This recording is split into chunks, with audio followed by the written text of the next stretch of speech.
Hello and welcome to my video. My name is Zach and I'm a recovering addict. This week I'm going to be talking about and describing what it's like in a rehabilitation centre or treatment centre and what my experience was like there, and how it can benefit someone. Also the place you need to sort of get to mentally and in your life for me, and how that worked to actually accept the treatment and allow it to work. I just wanted to really start at the first time I went to treatment, which was about 5 years ago. So I've been twice. First time failed, second time has worked, and it's working. I'm still 14 months clean now. And the first time I went was for all the wrong reasons, and that was the reason it didn't work. It wasn't for anyone else's fault. It wasn't that the treatment centre wasn't good enough or the work that I did wasn't good enough. It was more the fact that I just was not ready to stop using drugs. And you really do have to be ready. You have to be ready. That's the most important thing about treatment. If you're going to go, then you need to be in a place mentally to accept the help. I feel you have to have been in enough pain and have lost enough for you to want to make drastic change in your life to progress and to move forward in a different way. So what happened the first time? It was a good treatment centre, but the reason I went there was based purely on the fact that I wanted to get my business back. I'd lost my company. I'd lost my position at my company. I still owned it and was earning money from the dividends.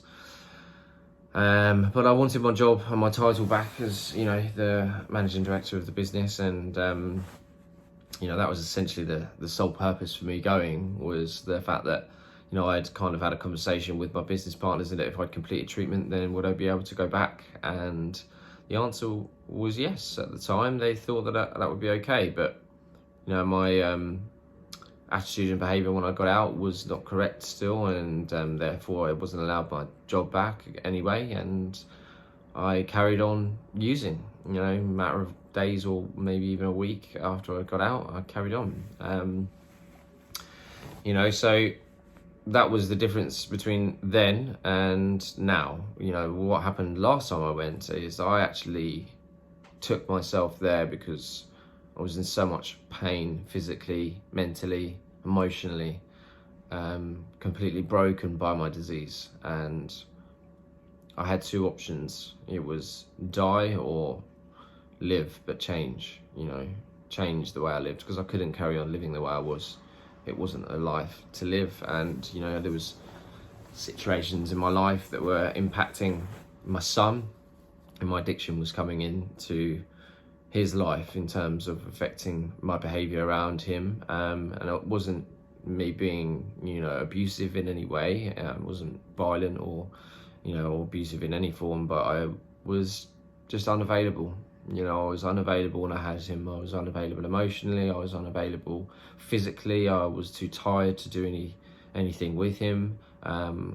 And I also, sometimes was not in a fit state to take him to school. So sometimes he was missing school, and it got to a stage where I couldn't have him anymore. I could not have my son. I was not fit enough to look after him. And I told his mother that I couldn't have him anymore. And it wasn't fair for him to keep seeing me like this, as he was mimicking my behavior, being very sad, very upset and broken emotionally. And angry, and I was angry at my life and the way things had gone for me and what was happening around me. And he was copying that sort of behaviour at school, and his teachers had told me that. So my addiction was starting to affect him, and I didn't want that to continue anymore.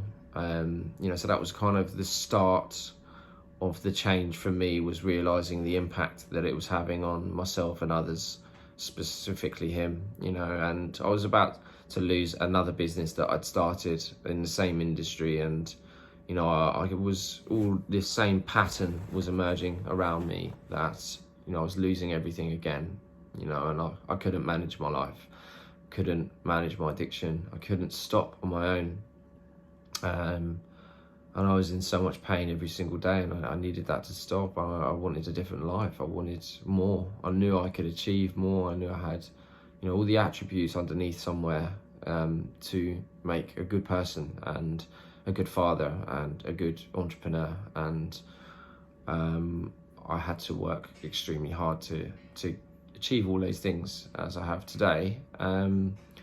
But that started this time with the treatment centre that I went to in London, which is a place called Gladstone's Clinic, which is off Ladbroke Grove tube stop.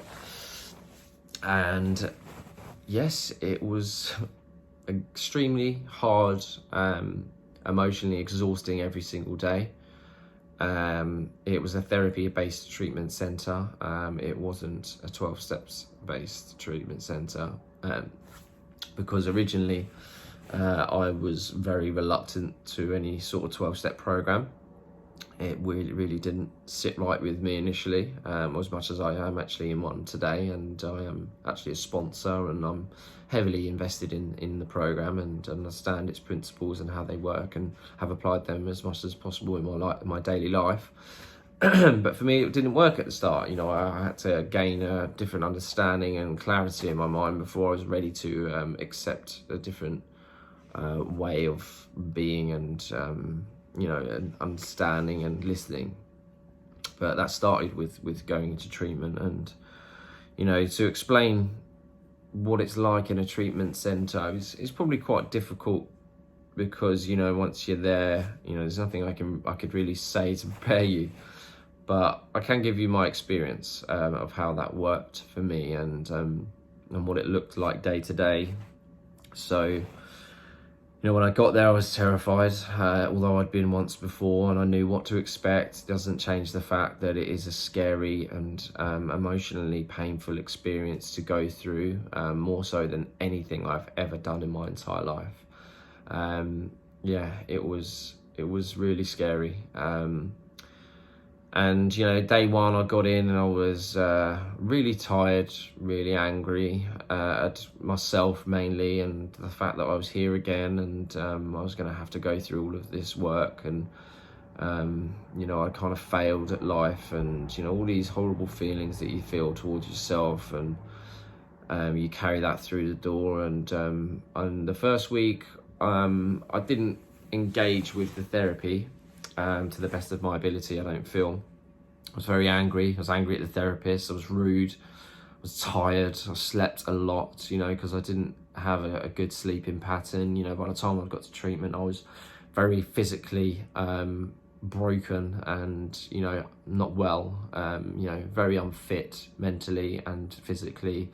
And it took me about a week to sort of get my feet again and, you know, figure out why I was actually here and engage with the therapy. But when I sort of got to the regime, and the regime looks like this, you know, you wake up, you have rules every day, you know, you wake up at a certain time, you go to bed at a certain time, you have to follow the rules. You know, it is about really giving you,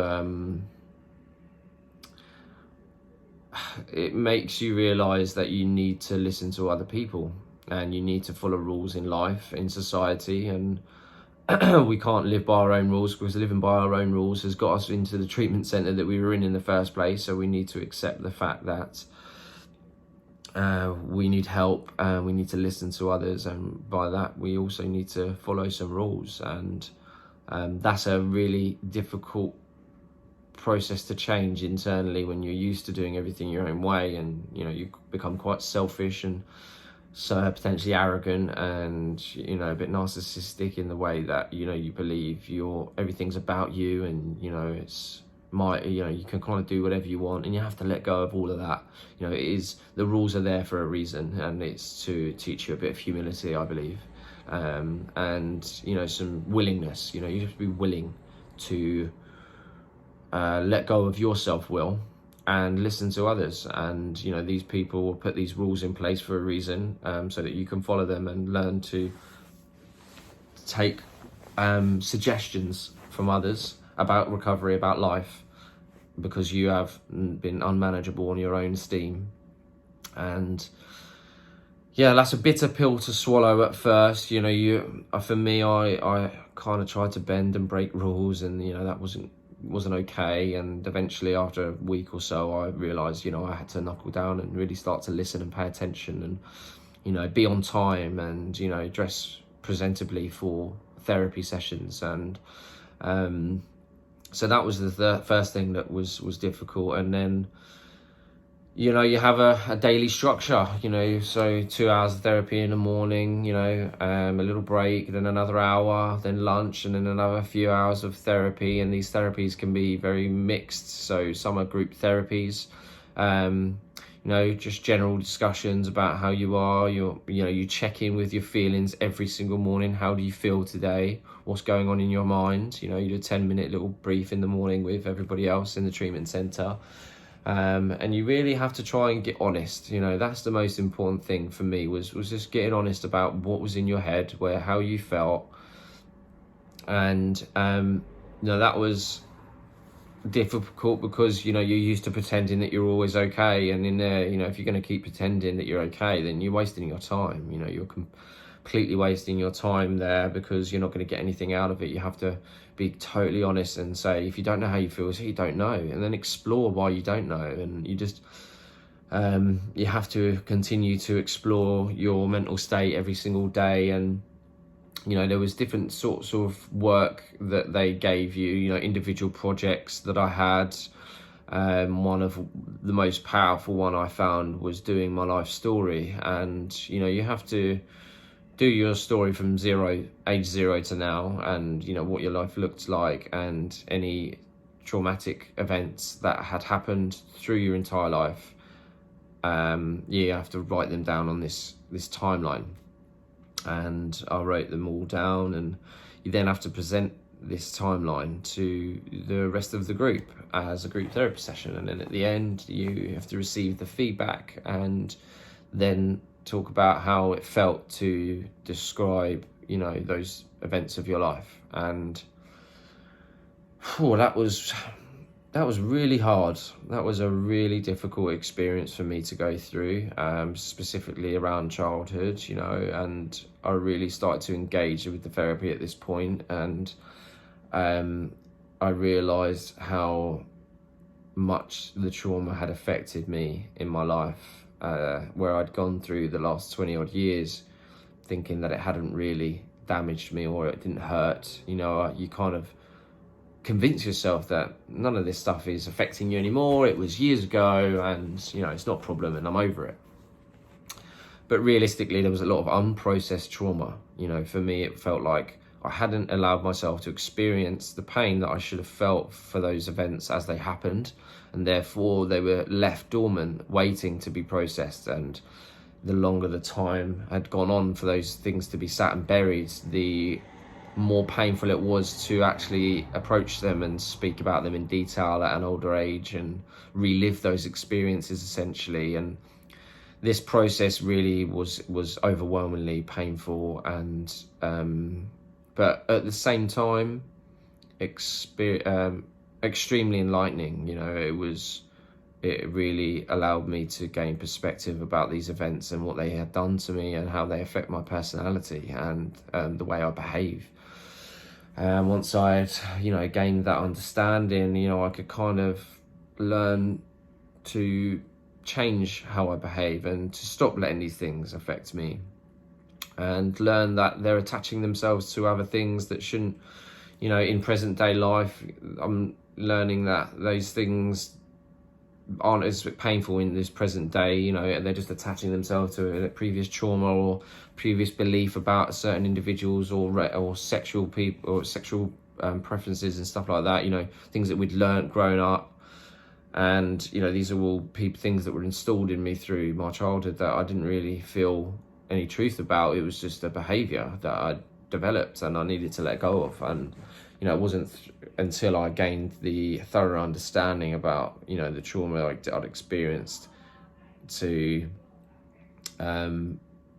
once I'd learned more about that, I learned how much I needed to change, and how much it really hurt, because I was so emotional when I talked about these experiences. By this point, I cried my eyes out. I allowed myself to, which was the most important thing. You know, you have to let yourself experience real pain, because in addiction, this is something we tend to run from.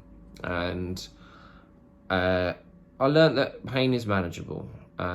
it was really overwhelming at the start. It really was hard. It really was hard to experience the emotions in this way, because I ran from them for so many years, and it seems to all hit you at once, and you're very up and down in your temper, I guess, and emotional state. One minute you're happy, the next minute you're sad and crying your eyes out. And it's not just your own experiences as well, because everybody else has to do this, and you're sat there and you're identifying with all these other people who are just like you and who have been through similar experiences, and they are in a lot of pain too, and they're on the same journey that you are, and you have to witness them break down and cry, and you cry with them. And there's a lot of beauty in the experience itself, as much as it is painful.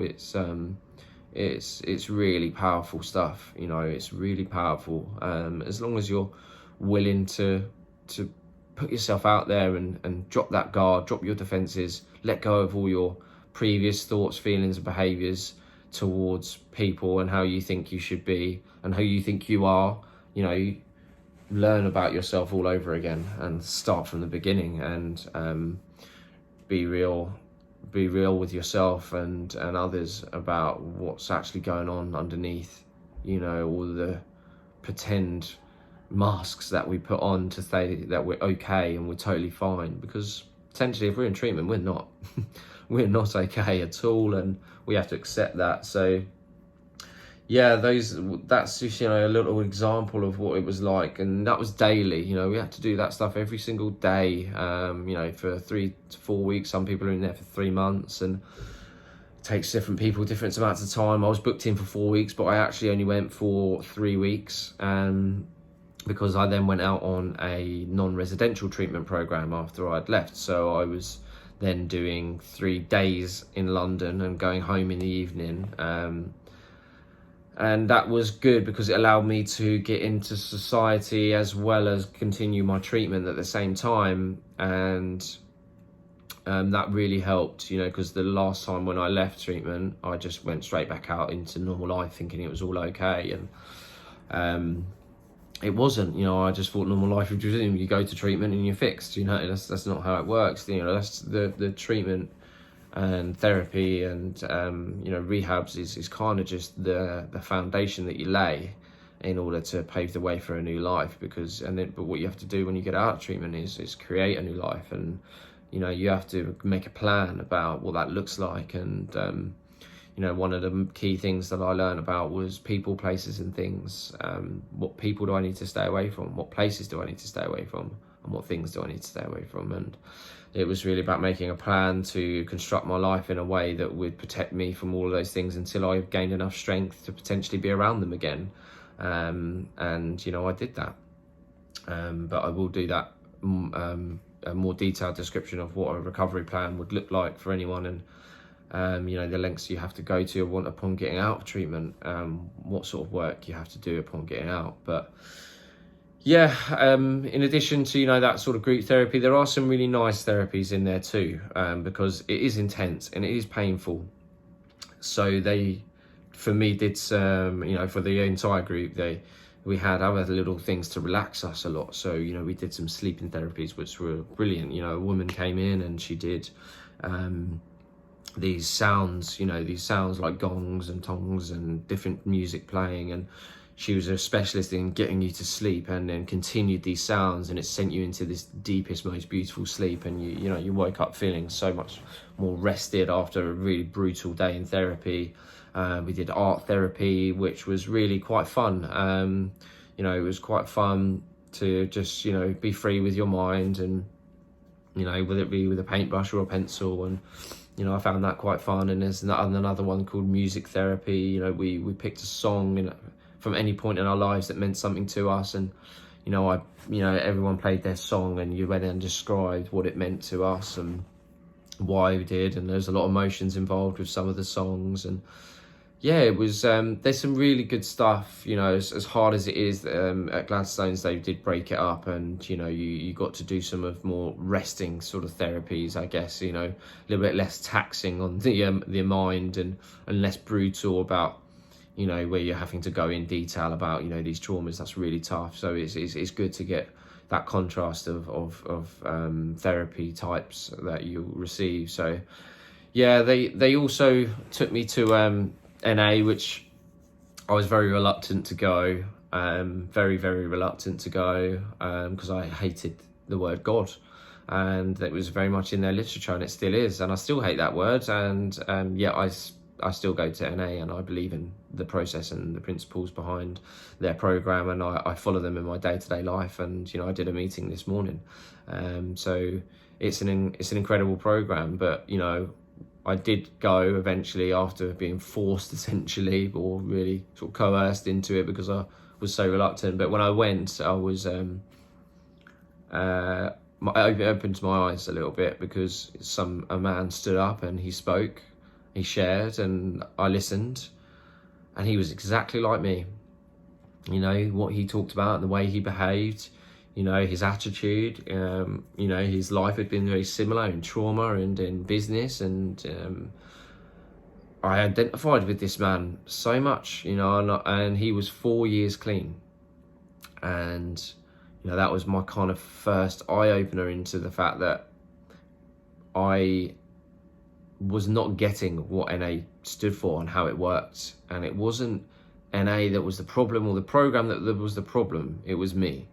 I was the problem with not understanding it, not being willing to listen to it, because I just looked at the word God and was totally resentful towards it and thought that's never going to work for me because I'm an atheist. And I read Russell Brand's book, and about the 12 steps, and he was also an atheist, and he picked up and he also wrote about other atheists that also managed to get the work. So part of my recovery plan was to continue going to the 12-step program, and continue therapy as well after I got out. But I'll talk more about recovery plan in my next video, and what it looks like, how it works, how the first 3 to 6 months of recovery looked for me, what kept me clean throughout those months, and how I've managed to stay clean 14 months. And so I'm hopeful that you'll look into the next video, and this has been a good video for any of you looking to understand about treatment centers and how they work. And obviously everyone's different, so there may be different wherever you go, but this was generally how the experience went for me. And it did work, and I'm so grateful that I went, and that I continue to do therapy treatment, and I continue to do my NA. So thank you for tuning in, and I look forward to seeing you next week.